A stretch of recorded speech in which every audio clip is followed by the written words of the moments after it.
आज मेरा छठा क्लास है और आज हम पढ़ने वाले हैं वाष्पन या वाष्पीकरण किसे कहते हैं।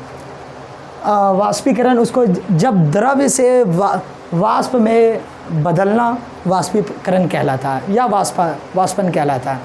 जैसे कि पानी को जब हम गर्म करते हैं या खुले मैदान में या खुले जगह में आपने पानी देखा होगा, जो गर्मी की वजह से वहाँ से धीरे धीरे उसकी पानी कम होते जाता है। उसमें होता क्या है, पानी जैसे तालाब, नदी या जहाँ पानी की कमी है और वहाँ पर हल्का पानी है तो धीरे धीरे एक समय आएगा वह सूख जाता है, उसका वाष्पन हो जाता है। क्या होता है, यानी तापमान जब उस पर पड़ती है, धूप की रोशनी पड़ती है तो वह धीरे धीरे वाष्प में बदल जाता है और वह हमारे आकाश में चला जाता है। तो वही है वाष्पन, यानी कि वाष्पन उसको कहते हैं या वाष्पीकरण। द्रव्य से वाष्प में बदलना वाष्पीकरण कहलाता है।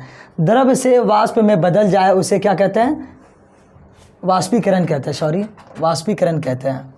वाष्पीकरण कहते हैं, क्या कहते हैं, वाष्पीकरण कहते हैं। क्या कहते हैं, द्रव्य से वाष्प में बदल जाए उसे क्या कहते हैं, वाष्पीकरण कहते हैं। उसे वाष्पीकरण कहते हैं जो द्रव्य से वाष्प में बदल जाए। जैसे आप लोगों ने गीले कपड़े को धूप में सूखने दिए होंगे, जिसका पानी धीरे धीरे वाष्पित होकर आकाश में चला जाता है, यानी पानी उससे हमारे कपड़े से निकलकर वाष्प होकर वह वायुमंडल में चला जाता है।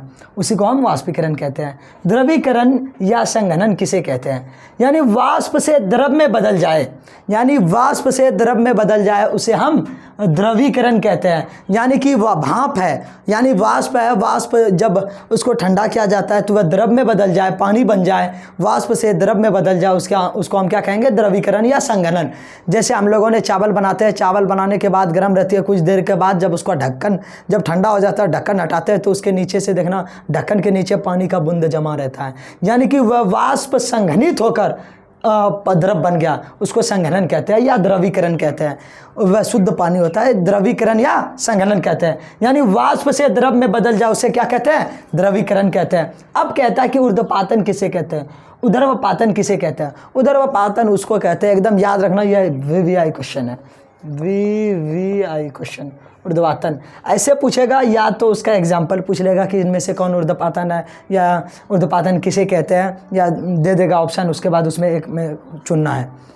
ऊर्ध्वपातन उसको कहेंगे जब गर्म वह ठोस अवस्था में रहता है, जब गर्म करता है तो सीधे गैस अवस्था में बदल जाता है, उसको ऊर्ध्वपातन कहते हैं। कहता है गर्म करने पर ठोस बिना द्रव में बदले, यानी ठोस बिना द्रव में बदले सीधे गैस में बदल जाए, उसे ऊर्ध्वपातन कहते हैं। यानी ठोस पदार्थ सीधे गैस में बदल जाता है, द्रव में बिना बदले सीधे गैस में बदलता है, उसको हम ऊर्ध्वपातन कहते हैं। और गैस को क्वेश्चन ऐसे भी पूछा जाता है कि कौन सा ऐसा है जो कि गैस सीधा कौन सा प्रक्रिया है जो कि गैस को जब हम ठंडा करते हैं तो सीधा ठोस बदल जाता है बिना द्रव में आए, उसको हम ऊर्ध्वपातन कहते हैं। घुमा के पूछेगा, या तो पूछेगा ठोस को जब हम गर्म करते हैं तो सीधा वाष्प में बदल जाता है, उसको क्या कहेंगे, ऊर्ध्वपातन। या बोलेगा कि गैस को जब हम ठंडा करते हैं, संघनित करते हैं तो सीधा ठोस में बदल जाता है, उसको क्या कहेंगे, ऊर्ध्वपातन कहेंगे। अब एग्जांपल है कपूर है। जैसे आप लोगों ने कपूर देखा होगा, कपूर को अगर खुले छोड़ देते हैं तो आप लोगों ने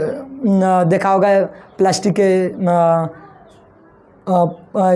पुर्जी टाइप का बना हुआ रहता है, उसको जब हम अगर खुले छोड़ देते हैं तो कुछ समय के बाद सिर्फ उसका पुड़िया बाकी रहता है, वो खाली है, कपूर उड़ जाता है। जैसे कि फिनोल्फ्थलीन, आप लोगों ने कपड़े को रखने के लिए यानी फिनॉल का उपयोग, गुल्ली का उपयोग किया होगा, कंचा जो होता है फिनॉल का, उसको कपड़ा में रखे होंगे, धीरे धीरे देखिएगा वह ख़त्म हो जाता है या छोटा होता चला जाता है, एक समय आएगा कहीं नहीं मिलेगा, वह ख़त्म हो जाता है। वह भी है डायरेक्ट ठोस से गैस में बदल जाता है। कपूर हुआ, फिनोल्फ्थलीन हुआ, आयोडीन हुआ, ये सब सीधे ठोस से गैस में बदल जाता है और गैस को जब संघनित किया जाता है तो सीधा वह ठोस में बदल जाता है, उसको हम क्या कहेंगे, ऊर्ध्वपातन कहेंगे। मुझे उम्मीद है कि आपको समझ आ गया। अब अगला बात है, कहता है कि वाष्पन और क्वथनांक में अंतर क्या है। वाष्पन और क्वथनांक में क्या अंतर है, वाष्पन क्या है, यानी कि वाष्पन और क्वथनांक में क्या अंतर है, तो हम लोगों ने क्वथनांक पहले पढ़ चुका है। और द्रवनांक भी गलनांक भी पढ़ चुका है। कहता है कि वाष्पन में आएगा, यह मंद क्रिया है, वाष्पन धीरे धीरे होती है। जैसे आप लोगों ने तालाब का पानी गर्मी के मौसम में धीरे धीरे देखा होगा कि धीरे धीरे सूखती है, लेकिन यह तीव्र क्वथनांक तीव्र है। जब उसमें ताप दिया जाता है तो बहुत जल्दी भाप में बदल जाता है। पानी को जब हम चावल जैसे बनाते हैं या कुछ गर्म करते हैं पानी को, तो धीरे उसमें जब उष्मा डालते हैं तो बहुत जल्दी भाप बन जाता है और बहुत जल्दी जितना हीट करेंगे उतनी जल्दी वह वाष्पित होकर हमारा पानी कमता चला जाएगा। यानी वाष्पन मंद क्रिया है और क्वथनांक तीव्र क्रिया है, यानी कि तेज़ी से होता है, जल्दी होता है। बोलता है इसमें बाहर से उष्मा देने की ज़रूरत नहीं होती है।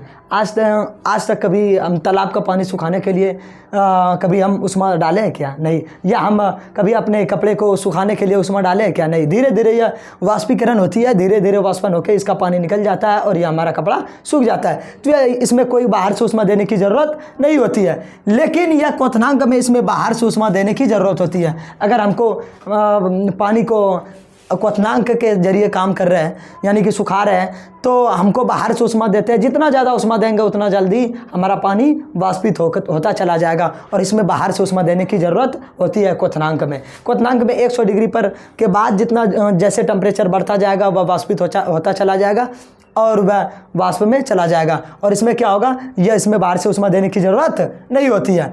यह किसी भी ताप क्रम पर होता है, यह नॉर्मल टेम्परेचर पर भी वाष्पित होता है। यह नॉर्मल टेम्परेचर रूम टेम्परेचर पर भी यह वाष्पित होगा, लेकिन यह निश्चित तापक्रम पर होता है। जैसे अभी मैंने बताया कि 100 डिग्री पर पानी खौलता है, उससे ऊपर जाएगा तब वह वाष्पित होना स्टार्ट होगा। एक नियत उसका ताप है कि उसके ऊपर जाएगा तभी वह क्वथनांक के रूप में कार्य करे, वही तभी वाष्पित होगा, यानी कि वाष्पीकरण होगा। अब ये बात करता है कि इसमें वाष्पन से ताप में कमी आती है। इसमें वाष्पन में क्या होता है, जब इसमें वाष्पित होता है तो इसका तापमान घटता है।